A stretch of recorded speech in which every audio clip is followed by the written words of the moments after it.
Please pray with me. God, may the words of my mouth and the meditations of all of our hearts be acceptable in your sight. You are our strength and our Redeemer. Amen.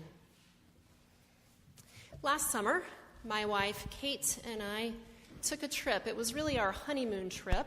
We did a 10-day trek in Peru to Machu Picchu.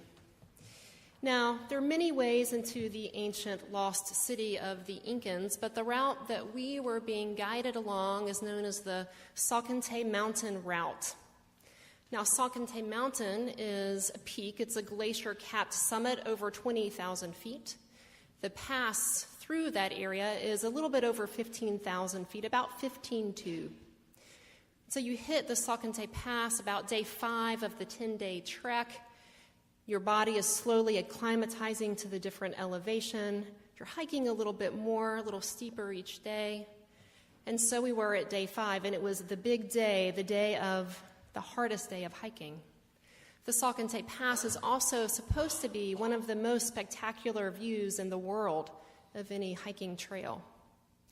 Now, every day before we got to the pass was absolutely clear and beautiful. And our camera was at the ready. We have lots of gorgeous pictures, and we're anticipating the summit of the Salcantay Pass.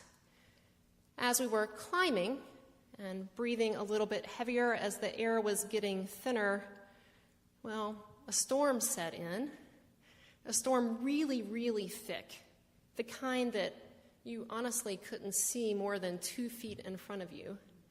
So super thick cloud coverage, but then came the ice. Then came the sleet and the freezing rain. And when you're up that high, it's kind of like it's coming at you from the sides and from on top and from the bottom, like it's just pouring on you. So as we were climbing up and up the pass, instead of peeling layers off, we were putting everything we had on because it was just so cold. And once we got there, there's lots of hikers huddled trying to get the obligatory picture by the sign that said, "I did this climb." And we have a picture. You can barely see the sign. Quickly shoved the camera back in the pack and kept on our way, hoping to get to the next shelter as quickly as possible. It was freezing cold. As we're hiking along, we come to an area that's a little bit more flat. It's a bit plateaued there. Realizing we haven't eaten in a while, feeling a little hungry, but also thinking we just need to get to the next hut. It is so cold and so stormy and icy. And then I see an outline of something in the distance. And our guides are staying pretty close to us because we really cannot see anything. And to wander off would be very dangerous in this kind of environment. But I see this outline, and suddenly we get there, and there's a tent, but not the kind of tent that you sleep in, the kind of tent you perhaps eat in. And over to the left was a smaller tent for our packs and our really, really wet stuff, and we were ushered into the big tent. And in pulling back the flap of the tent, it was like something out of Harry Potter. It was these banquet tables put together under this tent, all set with silverware, plates. Hot soup was being warmed as we walked in. There were cups of coffee waiting to be poured. It was being kept hot in a thermos. We were immediately given warm washcloths to wipe off our hands and clean off our faces and just to generally try to get any feeling back in our body. And this was, I walked in and thought, wow, this is amazing. And this verse from Psalm 23 popped into my head, as did many verses from our scriptures that talk about a table suddenly appearing in the wilderness. Now, I have to say, this is not the way Kate and I typically roll when it comes to wilderness travel. We typically do things that involve like eating a Cliff Bar on the side of the mountain in the pouring rain, hoping to get a little bit of water in. But it was our honeymoon, so we had sort of decided it was worth it to go for the hut-to-hut hike. We did not know it included things like tinted lunches in the middle of a storm. It was quite the gift. So in thinking about this sermon, Tom just randomly gave me this portion of the text to preach about. I was also thinking, my guess is a lot of us have had experiences, whether literally or metaphorically, of suddenly seeing a table prepared for us in the most least expected places. We have here in our scripture something that would have been recognized by the hearers and readers of the ancient world. They would have said, oh, okay, so we have this shepherd motif, the good shepherd motif that's here, and then suddenly inserted into that is the banquet motif. In the ancient world, especially the Near Eastern literature speaks to this, that there was this idea that the favored one would be plucked up out of some dangerous circumstance and taken to a banquet hall, and they are kept safe. They're provided for, being fed with the best food and the richest wine, and had a sense of protection around them, even in the midst of their enemies. In fact, the culture was such that if this happened, if you were the special guest at the king's banquet, no one could touch you. That's the way that it was. Also, for the Jewish folks for whom the psalm was very important, they ascribed these same attributes, of course, to God, because they knew that it was in the temple, in God's safe and sacred space, that the most oppressed and the poorest and the most neglected and the most afraid were given special status. There they were God's associates. They were taken care of. They were fed, even in the midst of those who would see harm done to them. And then they were given a cup overflowing with wine. The Greek translation of the Old Testament, which is called the Septuagint, of this particular verse, I just love the translation. It says, "Your cup cheers me like the best wine." It's a wonderful, beautiful, joyous image. So we have, in sharp contrast, if you remember last week, Tom led us out of the valley of the shadow of death, the darkest valley. So that's where we just came from, and then suddenly there's a table and a banquet and this joyous festivity with the best wine. So for the communities where this was most likely used, there's some, of course, debate about when this was actually written. It was probably oral for a long time and then was written down at some point. Our best guess for that, or scholars' best guess for that, is probably after the exile, after the 70 years that the Israelites were held in captivity in Babylon. So it's considered to be post-exilic, which just means part of the larger body of literature that tries to make sense out of all the trauma that happened to the Israelite people. So that's where we can place Psalm 23 in light of that and looking back and seeing things a little bit more clearly. Now, the image of the Good Shepherd, as you also know, then became associated eventually with Jesus. Jesus is kind of the ultimate Good Shepherd. It was actually a pagan symbol. That's what it started as, but then you can see it over the first couple hundred years of the early church turn into depictions of Jesus with the sheep around his neck. We associate this psalm a lot with funerals or a lot with folks who are dying. It's often what people want read or the family members want read as someone is in their last moments even.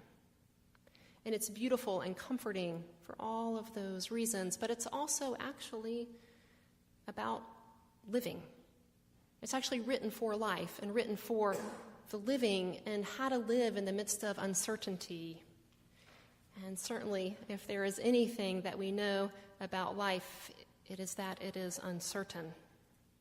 And that sometimes it is only in looking back that we can see, okay, maybe God was really there. Maybe God was leading. Maybe God really was somehow protecting. Not that God wanted us to go through the valley of darkness, not that God wanted us to have such a difficult experience, but it's what happened. So then it's what God uses and does magic with, because that's what God does, is when we take our lives, whatever they have been and whatever they are, and we give every part of them to God, God does magic. So I have to say, I've been wrestling a little bit with the use of the word enemy in this passage. I've been here long enough for some of you to probably notice that when I'm reading Joys and Concerns or praying, I don't use the word enemy. I typically say, as Jesus taught us, we pray for those with whom we are in conflict. I have a problem really with essentializing anyone as an enemy, as a person, an enemy. So, as I've been preparing for the sermon, I've had to wrestle with, what does this mean, then, in this passage? And this week, I would guess probably like some of you, I have felt rather unable to get away from really difficult news that's been going on in our country and in our world. Being a native of North Carolina and having gone to school, to college in Chapel Hill, it's hit really close to home. The death of Dia Bakarat, his wife Yusor Abu Salah, and her sister Razan Abu Salah, young, bright, gifted students at Carolina. Shot by a neighbor, really execution style, who had a history of harassing them, a history of sort of pointing to his gun and making less than thinly veiled threats. Now we're told, supposedly, that they were actually shot over a tiff over a parking spot. We don't know. But it's had me reeling this week. And so yesterday in North Carolina, there was a big moral march in general. It had been planned for a long time, really protesting a lot of the ways North Carolina has been going back 150 years lately. And in the midst of this march, the brother of one of the women who was killed spoke. And I watched a clip of this, and it just struck me. This man who just lost his sister and his brother-in-law talked about how God was already using these tragic murders for good. Talked about the fact that already this tragedy was being used to raise awareness of the major problem of Islamophobia in our country. And he said, this country lost 3 great American citizens on Tuesday, and those short lives were really dedicated to bringing peace and justice in the world. And he finished his speech by saying, today all of us march in the names of everyone who has ever been oppressed. And so I have to sit there and think, if this man can show such faith and grace in the wake of such loss, then who am I to label this other guy an enemy? And perhaps there's no greater name right now that causes the hairs on the back of our neck to stand up than that of ISIS. And yes, this week ISIS has, of course, been responsible for more deaths. One of those, a 26-year-old woman from Arizona, Kayla Mueller. You may have read about Kayla. She was in Syria working with refugees. She was captured and held in prison by ISIS. She was able to write, though, and be in touch in the weeks before her death, and she wrote that she sees Jesus in the eyes of those suffering around her. And she wrote that I remember Mom always telling me that in the end, all in all that you really have is God. And I have been shown darkness and light. I have learned that even in prison, one can be free. Kayla was trying to teach her guards arts and crafts, including how to make origami peace cranes, shortly before she died. So again, I have to ask myself, all right, if even in this situation, behind bars, people who clearly would be enemies, and this woman can invite them to have a seat at this table, then I have no right to label these folks as foes. Sitting with all of this and thinking about this sermon, and then I think about the one who eventually became known as the ultimate Good Shepherd, the Jesus of history as well as the Christ that we follow today. And I don't think that he would have read this psalm in a way that sort of encouraged a gloating over in the face of enemies. That's not what Jesus taught, but rather Jesus taught us that our enemies are not people, our enemies are not populations, and our enemies are not other countries. Now, Jesus taught us that our enemies are things like racism and anti-Semitism and Islamophobia and all of the isms, including fundamentalism of all types. Our enemies are policies that so easily make guns available so that someone can be shot over a parking spot. Our enemies are hate, fear, ignorance, and maybe the biggest one of all, indifference. These are the foes that take their toll on our faith, on our bodies and spirits, and sometimes they take our lives. But as one body, it is in the face of these enemies that God prepares a table before us, that God takes care of our needs, that God binds up our wounds with healing oil, that God fills our cup with unexplainable joy, with abundance and love, so that we can continue on. Now, clergy, as you know, as Tom has been walking you through, are called to be shepherds. It's true. We've seen in our psalm so far God as shepherd, God as guide, and then today we see God really as healer. Clergy are called to that same role. Tom also talked a couple Sundays ago about, for the United Church of Christ, clergy are called to be a prophetic voice, to really say the things that sometimes folks don't want to hear, and to do the work that we'd rather not. But also, when we take our ordination vows, we pledge not only to bind up the wounds of our various flocks, we also pledge to empower our flocks to be about the business of binding up the wounds of the world. So this ultimately means that as a body, we challenge the systems that perpetuate such wounds. It's in the face of these forces that God picks us up and reminds us again and again that we are not alone. So I have to say, I've been really proud of us. This Bible study series for the community that we're taking part of with Union Baptist, we've been really representing, and it's been great. This past week, there were 103 people there, and we were about a fifth of that. The same was true the week before, and it's just been great to see you all there. Of course, today, and we're going to be having our discussion about the new Jim Crow. That discussion, I'm sure, will continue, but many of you have wanted to engage in conversation. You're actually reading this not easy to read book. I'm very proud of you for that. This is very good. And then, of course, this week we're again hosting IHN, our long-term commitment to really serve in a practical, immediate way the most vulnerable in our own community here at home. So, friends, we will keep on growing in our understanding of what it means to bind up the wounds of the world, because God has prepared a table for us.